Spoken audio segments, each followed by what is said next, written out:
Got screwed by eBay again. Here's what they did this time. Some of your shipping labels have adjustments. Now, when I bought that bat and I listed it on eBay and I sold it, I measured it, sent it UPS ground, 2 pounds, 3 inches by 32 inches by 2 inches.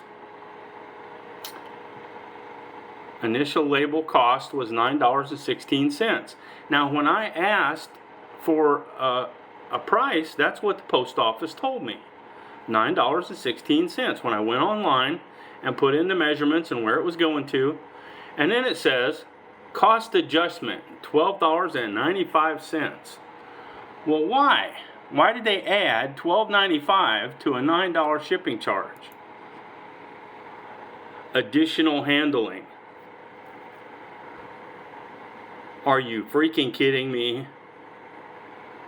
See this, you can't see this kind of stuff coming, and there's nothing you can do about it. eBay just screws you.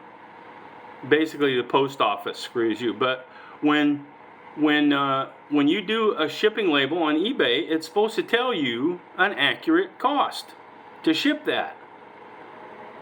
I put in the measurements, and they're correct. They're not disputing the measurements. They're not saying the weight was off. Look at that crap.